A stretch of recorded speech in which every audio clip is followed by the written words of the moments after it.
Welcome to another episode of the Root Cause Business of Medicine podcast. And today we have a special guest. Nicole Fox was a dear friend of mine. She's one of the founders of the Temecula Center for Integrative Medicine. But today we talk about kind of the nuts and bolts of establishing a clinic and how to get your business started, from mission statements and vision statements and actually how to pick the right staff and looking at the overall health of a practice. Is your practice healthy or is it sick? And what are some ways to diagnose some of the illnesses maybe plaguing your clinic? Davin, what were some of the things that you saw as highlights of today's podcast? I think, her background is really interesting, having started so far back working with Dr. Bland at Metagenics and really kind of growing up in the space before it was even, a thing. She has this unique degree in, psychospiritual, a master's, I think it is what she got that in. And I think that also has her looking at things more than just the nuts and bolts that we would think of from like a business standpoint or a clinical standpoint, but also the energy that creates, I think is a big part of the experience and the trust factor in getting patients to be engaged on their journey. That's awesome. So if you're a practitioner that's just getting started and wanting to create your own clinic, or you're a practitioner that has an established clinic, but you're kind of wanting some ideas on how to improve what's going on, you're going to get a free consult today with Nikki Fox. So we look forward to having you listen. Welcome to the Root Cause Business of Medicine podcast, where we explore what's broken in healthcare and what we can do about it. I'm Dr. Erik Lundquist, and I've been practicing functional medicine for the past 15 to 20 years. I'm excited to co-host this podcast with my brother, Dr. Davin Lundquist, who's just beginning his journey into functional medicine. We come from different points on the path, but we do share a common goal. We want to rethink how medicine is practiced and help others do the same. The U.S. healthcare system is in crisis, rising costs, declining outcomes, and physician burnout at an all-time high. But we found a different way, another way, a better way. On this podcast, we dive into real stories from medical professionals who've stepped away from the traditional model, kind of like me, and have found a new purpose in integrative, functional, and alternative approaches to care. These are authentic conversations with practitioners and friends who've redefined success, not just for themselves, but for their patients and communities. Whether you're a clinician feeling stuck, a student seeking direction, or just curious about what is possible, you're in the right place. This is the Root Cause Business of Medicine podcast.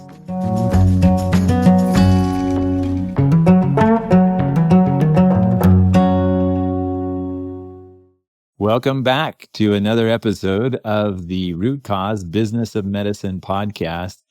And today I'm super excited and we're honored to have my dear friend and partner, Nicole Fox. So Nicole was one of my instrumental partners in setting up the Temecula Center for Integrative Medicine. And we actually first talked about it on her driveway, which I think I shared in our first episode, but maybe not. But that's where it kind of all started. Nicole has since, well, backing up a little bit further, when we first met, she was a sales consultant for Metagenics, nutritional supplement products.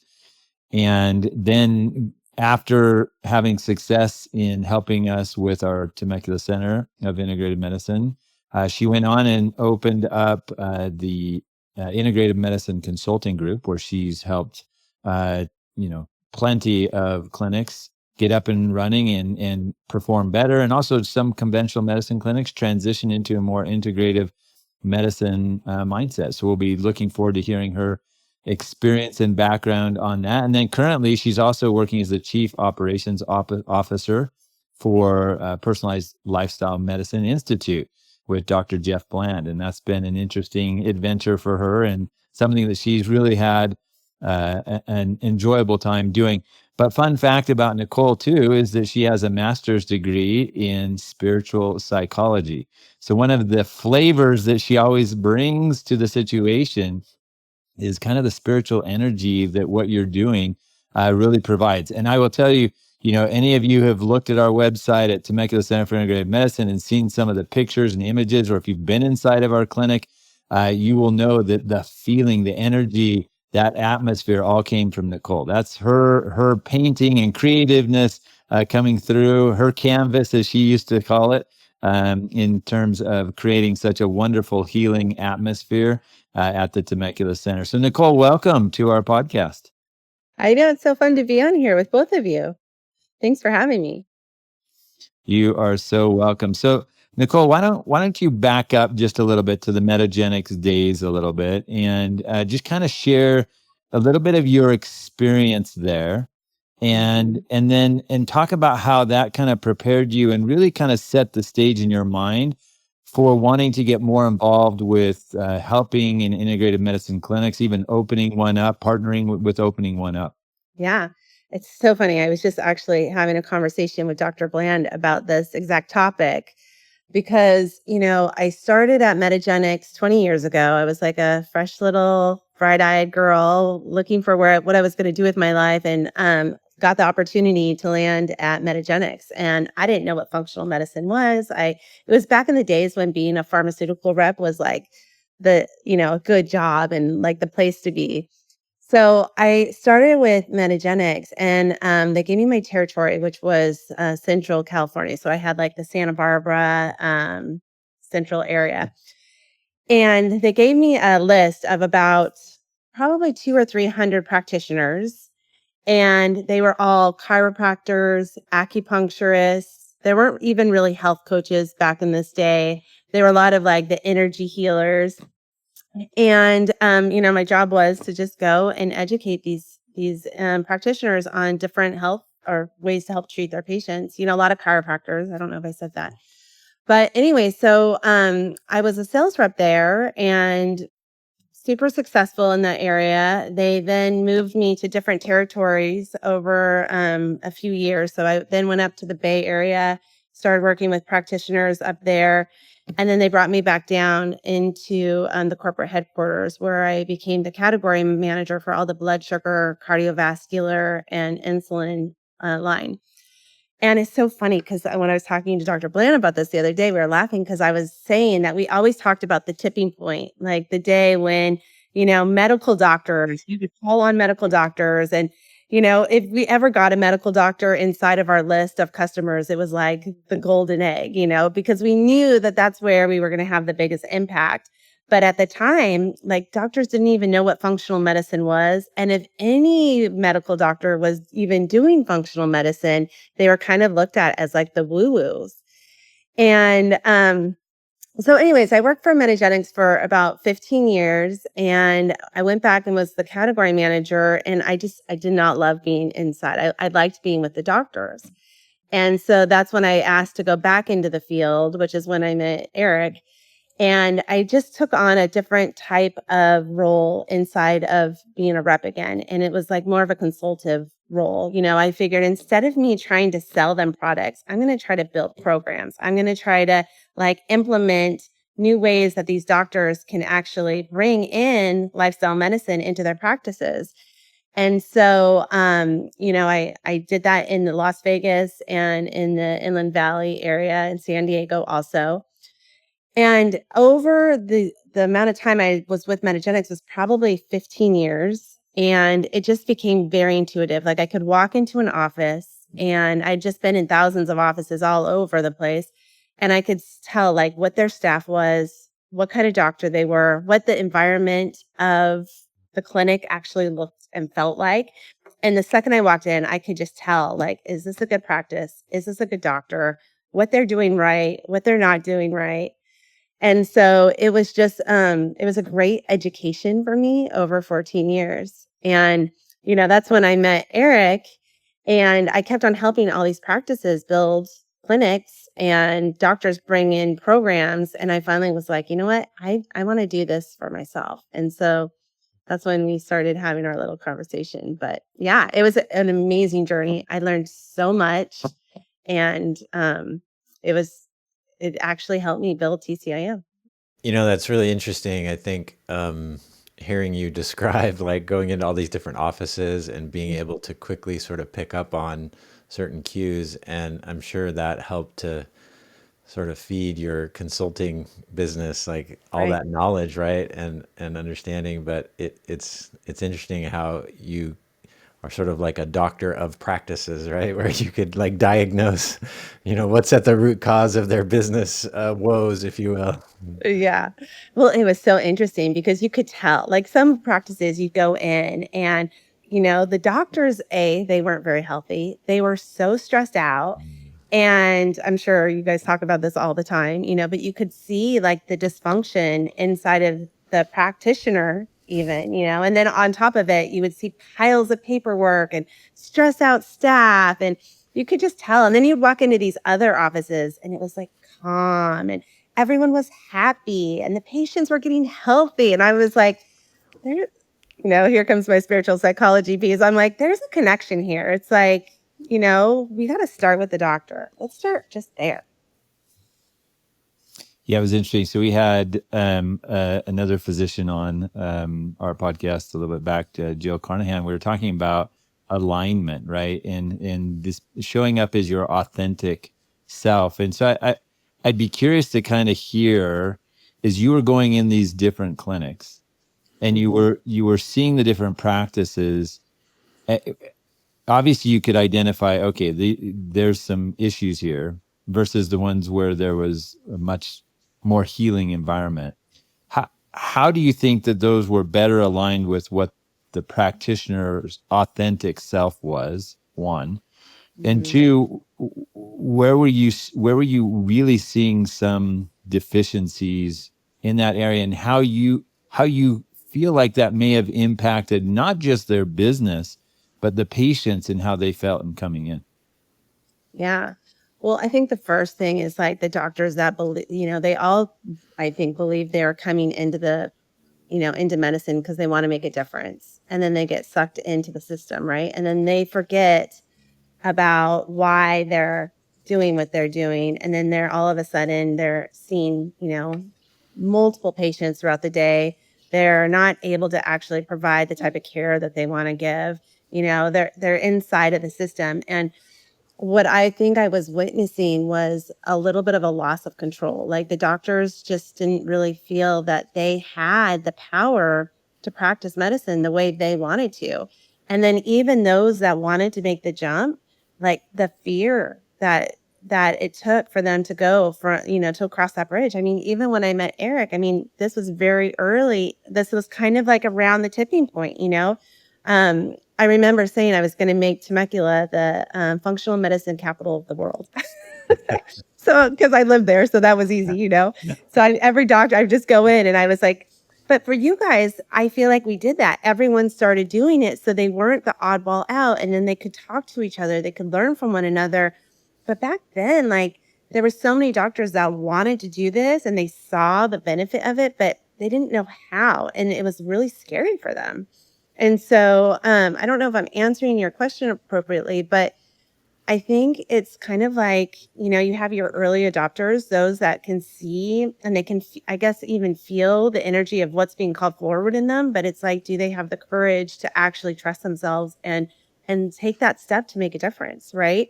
Versus like the status quo, following the insurance companies, doing what everybody else is telling them to do. There's a lack of trusting in themselves of what they're meant to be doing and like that what's being called forward. And I think that, we can all relate to that in our lives, right? But I definitely see that inside of our system. Well, I think, one of the themes here is this idea that, it's not so much about what you do, but who you are. Mm-hmm. And, it sounds like some of these clinicians, whether they were some of them chiropractors at the time or, MDs, had maybe lost sight of, actually being healthy in a whole person way, from mental, spiritual, physical, right? Emotional, themselves, right? Like starting with themselves, and then you're going to sort of create, an energy and a frequency that will attract, a similar environment around you. But if you're so burned out and you're so focused on what you're doing, that you forget to become what you're trying to help others become. I think 100%. And you see like the pharmaceutical reps, right? Like they're coming in and they're selling to the doctors and they're bringing them the biggest spread and there's like cakes on their tables. And, you walk in and you're talking to the doctors during their lunch while they're like, and it's not their fault. I Yeah. mean, we all Yeah. get to take responsibility, but also, we're all in this really busy world, especially inside of a clinic. And I think that we all have to like take some responsibility for like what we're allowing inside of our space and what we're committed to. And I think that one of the things I hear Erik talk about all the time is like how food is medicine. And I don't know, I mean, you guys know better than me, but I do know they're not teaching that, or at least they weren't. Maybe they are doing a better job now. Yeah, I do think that they're incorporating that a little bit more in the medical curriculums, which is great. Yeah, so maybe speak a little bit to some of the things in terms of I love how Davin approached this, right? You're going in and diagnosing these practices. So Right. let's talk about some of the clinical health problems that you were able to identify, and maybe just start with the appearance in the front office and just kind of how patients were greeting. Tell us about some of the health problems that these clinics had compared to the ones that you felt were really healthy. Oh my gosh, I love that you're asking this question because I do always talk about TCIM was our canvas, right? So I had been in thousands of offices. And so because of that, I knew exactly like what I wanted us to do and what I wanted us to stay away from. And I got to put it all in one place. And I mean, granted, we would not have been as successful as we are if we did not have amazing practitioners. You have to be a good doctor, but you also need to create a really beautiful environment, I believe. So, one of the things you'd walk in and then it was notorious. You would see like a little waiting room and a big wall. So there was like a big separation. Like we're back here. It's almost like you're entering into a jail cell and like you're in there. And it was a big disconnect and they wouldn't want you to even see what's happening behind that wall. And like once it's your turn, you get to enter in, but not until like they're ready for you. And I always thought that was like the weirdest thing. I'm like, I realize we have our HIPAA issues that we have to deal with and all of that. But there also is like an opportunity for transparency of us to see like that there's healing happening in the background. And even if it's just the energy of the staff walking in, And so when we first found our facility in Temecula, I loved it so much because when you walked in, there was this big glass wall and you could see into the atrium of like the building. And for me, as we were building, and we kept on having to build more and more because we were getting so busy, but I kept on like freaking out because I wanted to keep that open field. Like I wanted everyone to see what's happening inside of the practice. And so like that was just one example, but I felt like it was really important. Like, why are we creating these walls between the practitioner and the patients? Like, what are we hiding? It's interesting you say that. I went to medical school at USC, and so did a lot of my training, early medical training at the county hospital, right? And then later I've worked at some clinics at hospital systems, and I was like, oh, you guys nailed it. If you're going for the county clinic feel, you nailed it, right? With like the big, thick, bulletproof glass and like making sure, talking through a microphone or something. Anyway. It's so funny because I remember early on, so we built TCIM in 2014. And then, we were literally, I feel, an overnight success. And so that's when I started the consulting business. And I would bring doctors into the practice because back then nobody knew who I was. So they weren't like, how do I know I can work with you? So I would bring them in and I would have them shadow our doctors and I would take them on little tours. And they would always say to me, I want you to make my clinic feel like your clinic. So I would walk in their clinics and they were this. And I was like, that wall's got to go. That wall's got to I was like, let's start breaking down these walls first and foremost and like bring some life into the practice. As you talk about it, it seems so obvious, right? Like even just the symbolism of like breaking down walls, right? Like totally. Here we are in a business that requires trust, right? And yet why is that the traditional healthcare system, Mhm. is instantly putting up not only physical walls, but I think symbolic walls of mistrust.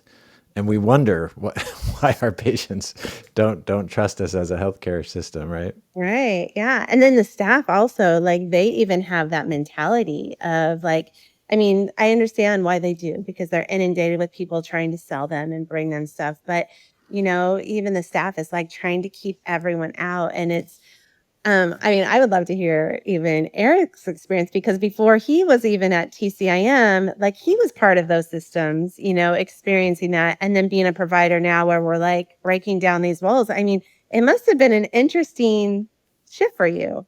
It totally was, and what I loved about what we created at TCIM was that, we kind of said this is our mantra, right? That the healing begins the moment the patient enters the door, not when they sit down Mhm. with the doctor, but when they enter the door.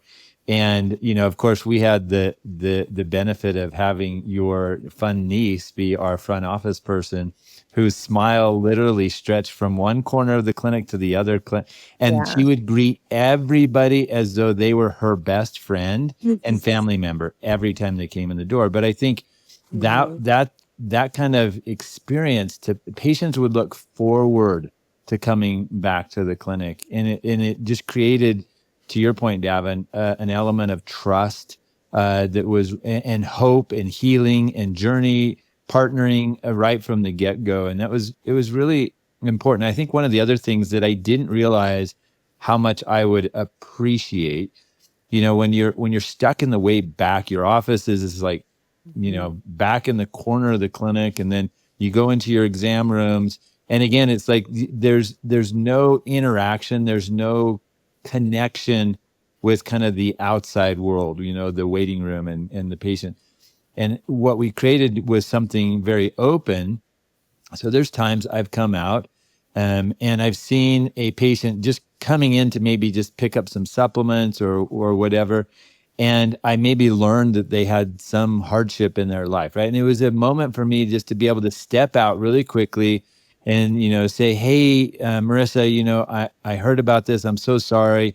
I just wanted to let you know I was thinking about you, and I hope things go better, and I look forward to our next appointment. And then I would go back, right? It didn't take a lot. And if that my staff was pretty good, that if they tried to, make it an office visit right there in the front, the front, they would step in and say, oh yeah, let's check and see when that next appointment is, right? They would intervene. They kind of watch for that. Our staff are super protective of us and making sure that we can do our primary, the main thing at the main thing, and that is take care of patients. But I think that was my experience as I transitioned from being kind of in this back room, Mhm. isolated, and just connecting with my patients for that little bit of time that I had, the 10 minutes that I had with them in the exam room. And then I was back in my office, in my dungeon, Right. trying to get through all of the paperwork, get my notes caught up. And then I would go home. There was no emotional connection, really. There was no interaction. It didn't feel like I was connected. It feels like a community when Mhm. you come into the clinic. You feel the staff, and I'm kind of sad because we didn't have the space to expand and keep our clinic all attached. So we have like two corners of the building, and there's an entryway in between our two parts of our offices. But still, it's just an amazing place to be. And to your point, Nikki, I think it was really important that we didn't have any of those barriers at the beginning. You know what else is coming forward just to like with the original question of like what the difference is I like from the practitioner standpoint, I think what we were really identifying early on was that the way the patients relate to the doctor is like the doctor knows everything and they're going to come in and they're going to save the day and they're going to tell the patient, and everything's going to work out. And I think the other thing, like as we're bringing down the walls, we were also shifting the relationship between the practitioner and the patient. And we're like, look, this is your journey. Like we're your partner in this journey, but we're not the one doing it for you.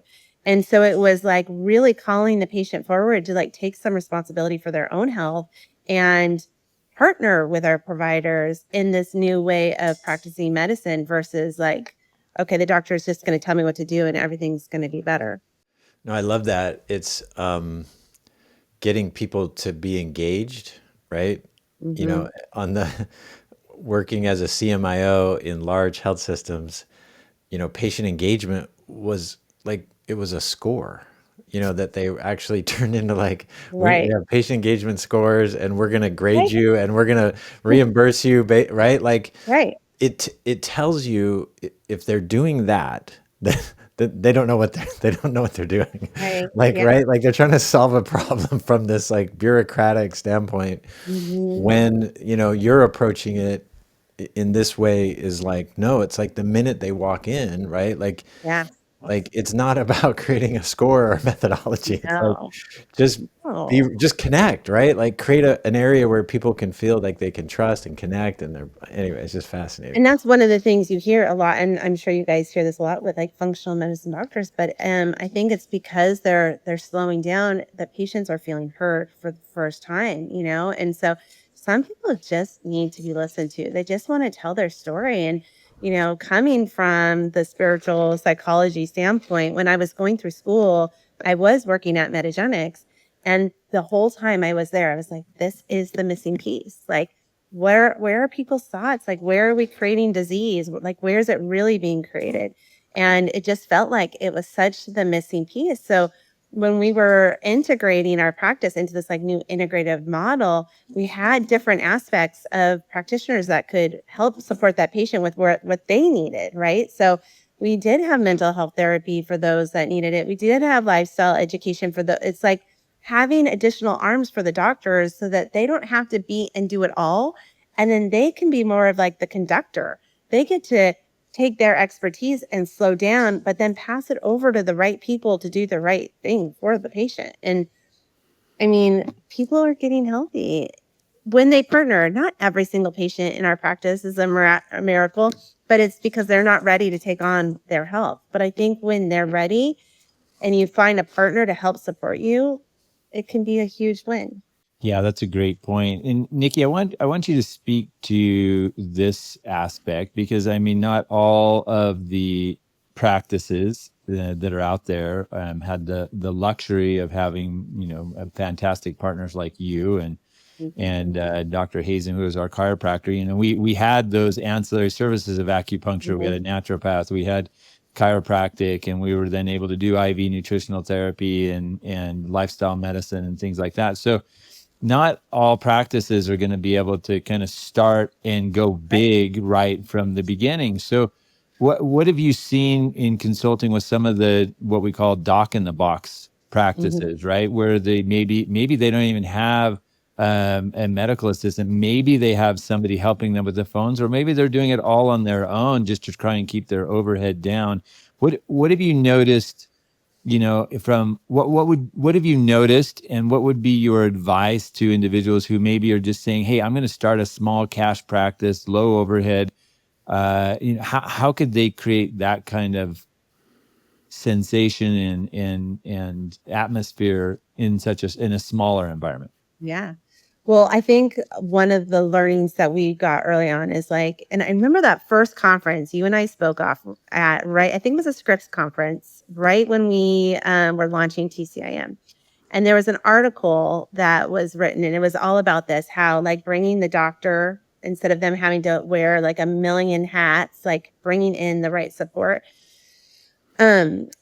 It's just amazing, like how far we've come. Sorry, little side tangent, but I think what they can do is there's so much out there now, you know, like wearables, all of these apps, you know, stress management, different platforms that can help with like food or even lifestyle education. It's like, I think the doctor needs to acknowledge where their gifts are. Like what your gift is, Erik, might be completely different than what somebody else's is.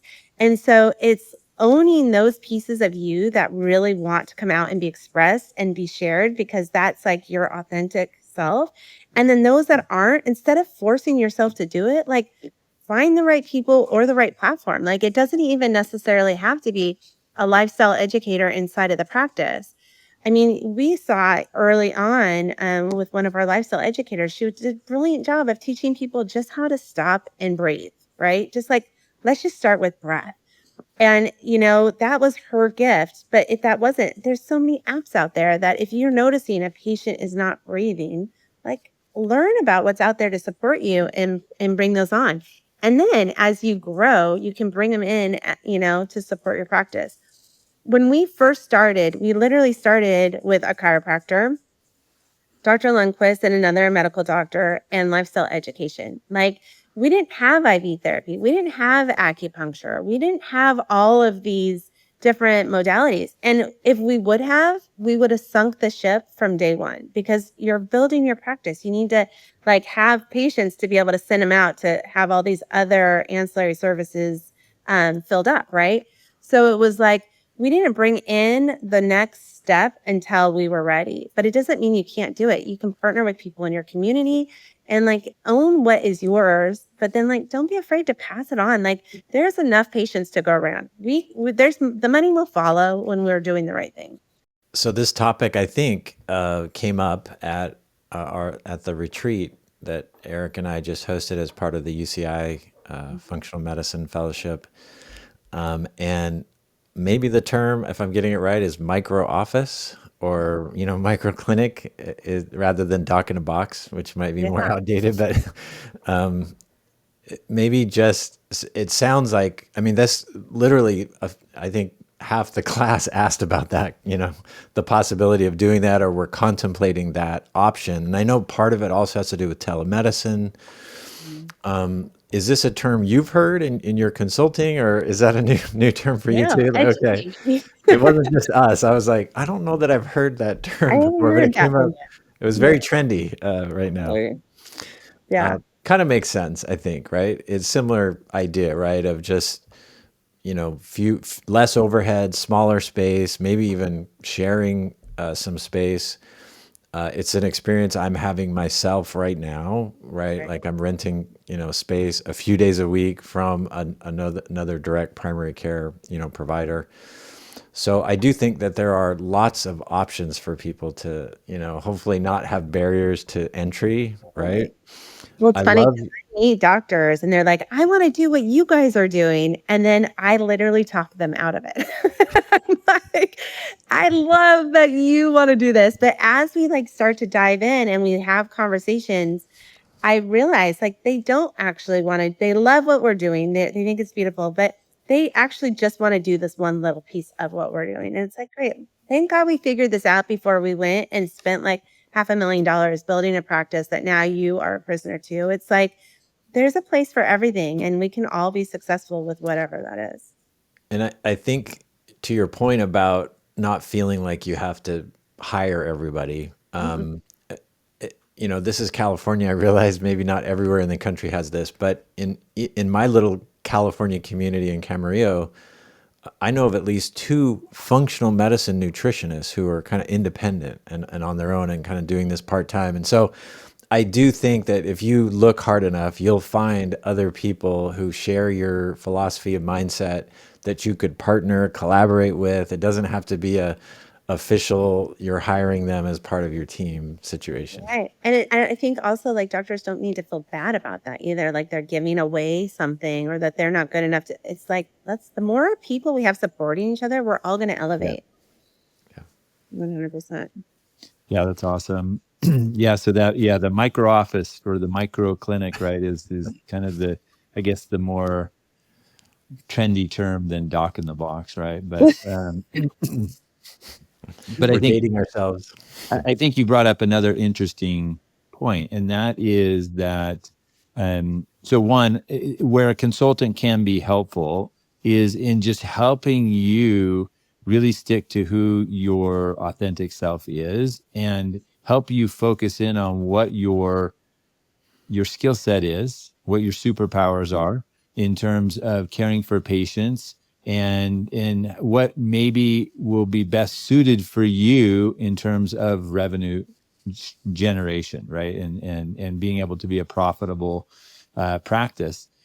I think, so maybe speak a little bit to this concept of, like maybe coming up with a vision, for your clinic, or a vision for your practice, and how maybe that then transitions into a mission statement, and how important maybe that is in guiding you in terms of, how your practice is and making business decisions.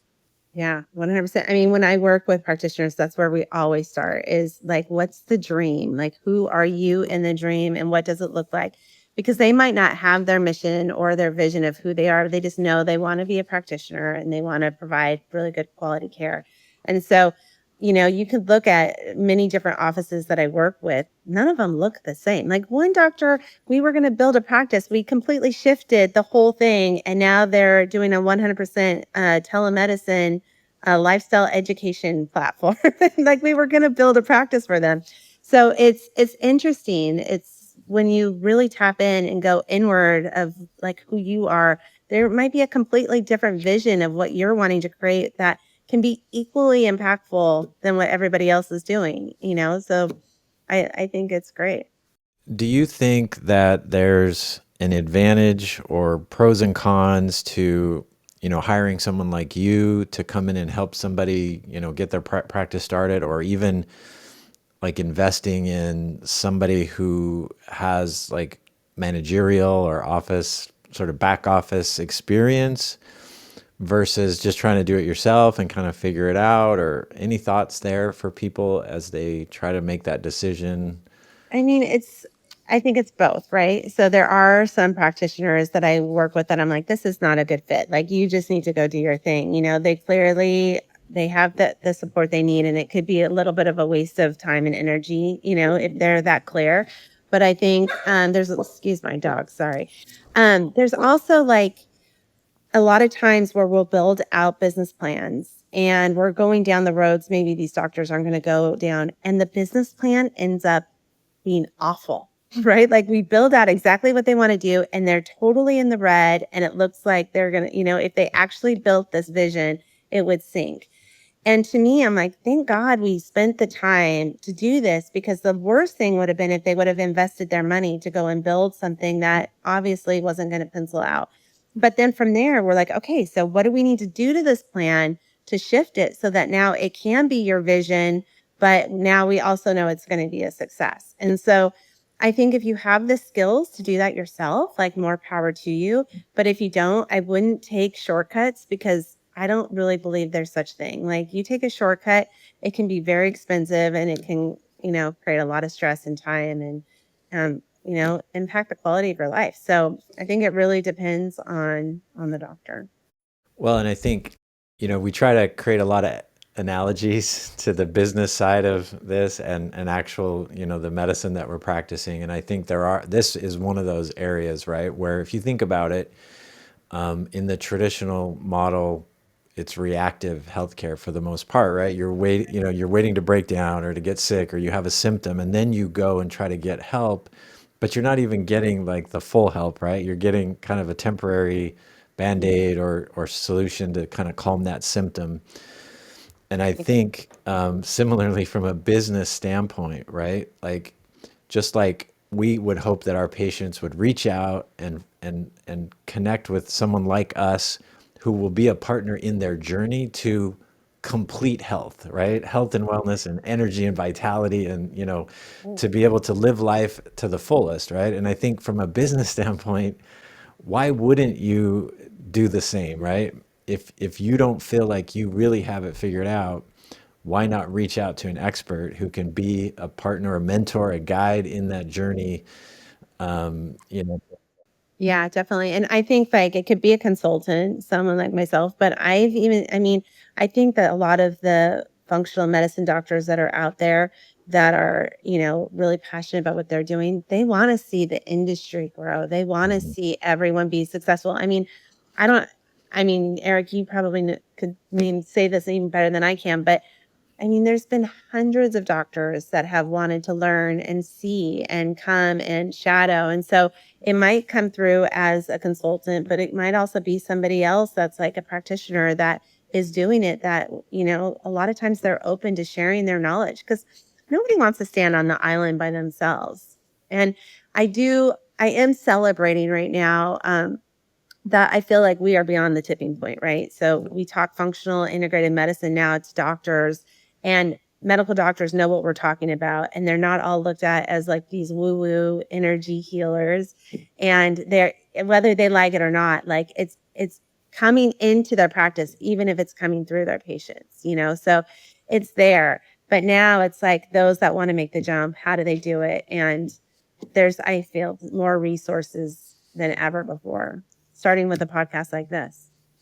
Yeah, it's awesome. Mm-hmm. And I think it's been really interesting to go to these conferences, like even, you know, like PLMI has their Thought Leaders Consortium, right? And so here you put together a bunch of practitioners who are, you know, it's not necessarily a nuts and bolts conference, right? Everyone's kind of thinking, where's the future of functional medicine going, and how do we see, what are the trends, what's the new science that's emerging that potentially could help us in being proactive and predictive in our precision healthcare and personalized healthcare. And so I think it's when you gather with those like-minded individuals, I think you're right. It's almost like the sparks start flying and you have these conversations at lunch and in between the sessions, and you start sharing and it becomes integrative. And so I think those are great places to go to meet like-minded individuals and share what you're wanting to do, and those who are a little further down on the journey can have the opportunity to share their experiences. So I think, to your point, that's really good. I do want to circle back to you didn't quite answer the mission statement question for me, and I know that's something that you've spoken on before and are kind of passionate about. So I think what you typically share about that, I think, is really important. I want our listeners to be able to hear that. So. Oh, so now the pressure's on. So what do I think about mission statements? Well, I mean, I am assuming that the mission statement is your guiding force. It's your North Star. So, you know, for us, and pretty much anyone, you know, as you're developing the mission statement, I think it's the heart of the practice and it guides you. And I think what's bringing brought up for me now is that we have more ideas, especially with being with a partner with Dr. Lundquist. Between him and I, actually, all of our other partners, they probably want to murder us. Our heads are always in the clouds. We're always thinking. Yeah, we're always dreaming. And everyone's like, okay, great idea. Now let's come back to reality. But the mission statement really has been supportive because there's so many times that we've had, you know, like, let's do this, or I want to do this, or bring this in.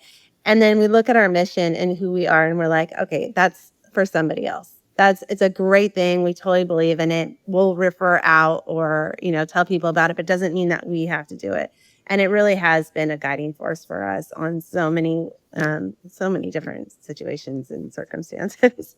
Is that where you wanted me to go with this? Yeah. On all the times we had to say no to our dream? Yeah, and I think it's important because you're 100% right. That mission statement, if you ask yourself, okay, if I'm bringing on this new service, or I'm bringing on this new equipment, or I'm bringing on, you know, I'm gonna do this new testing, does it marry with your mission statement? And, you know, going back to who you are, who's your authentic self. Does this fall in alignment? And your mission statement helps to guide you so that you can then say, all right, does it really make sense I'm super excited about this, but does it really make sense to bring this into my practice? Like, it's great that Dr. So-and-so is doing this and they're really good at it, but does it really does it align with my mission statement? And therefore, because I think I've seen, you know, and you've seen practices where they're a little bit schizophrenic, right? I mean, they're doing a little bit of this, a little bit of that, then and they don't do anything really well. You know, I remember when we went and visited Dr. Hong, and one of the things that he talked about was making sure that you really, when you compartmentalize what you're doing in your practice and you really refine it, it's like the In-N-Out burger or the McDonald's, right? I mean, that mindset where you do something really, really well versus doing a bunch of things mediocre. And so it just doesn't make sense. And I think that's really was the key point. And you've just been a really guiding force with us in that, and making sure you always bring us back and say, okay, is this in alignment with our mission statement? It seems like a cool thing to do, but is it really going to help us out? And then maybe speak also to, in terms of that investment, like, okay, so we're going to invest time, resources, and money into bringing something on. At what point do you want, how much of an evaluation into that do you want to do before you say, no? So like, let's just take the example of peptides, right? So we're going to bring peptides into the practice. How, give us some ideas in terms of a business sense of how to really assess that in terms of making it work or not. So do you remember our 3-tier that we created? And it was like, because we knew that there was going to be so much coming our way. So we created this 3-tier, and we said, okay, at the bottom tier is the patient. Like, this is our decision-making process. So number 1, is this good for the patient? Sometimes the decision might have absolutely nothing to do with the patient, but sometimes it does. So if it's the patient, then, and it makes sense for the patient and it doesn't hurt the practice, usually we would still be a yes. Okay. But let's just say it wasn't. The next question we would ask ourselves is about the practitioner and the staff. Like, okay, it's going to help the patient, and is this going to hurt our doctors or hurt our staff? And then the 3rd tier was a financial. So sometimes like it would have very little impact on the patient. I can't think of a decision that we are making right now. Maybe you can, Erik, but like it might be good for the practice. It might be good for the staff. So maybe it's a decision around software or something like that. We would look at those 3 tiers, and that's how we would measure it. So is it going to hurt the patient? If the answer is no, is it going to help the patient? Then we're going to keep moving forward. How is this going to impact our staff and our practitioners? And then financially was always our 3rd.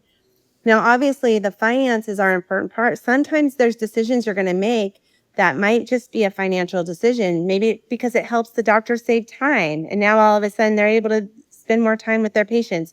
But when you have some type of a tiered decision-making process, it allows you to kind of guide you in your decision-making, even when you see like this really shiny, exciting new toy or situation. Sometimes it's a yes, but sometimes it's a no. And so having just something in place that helps guide you is helpful.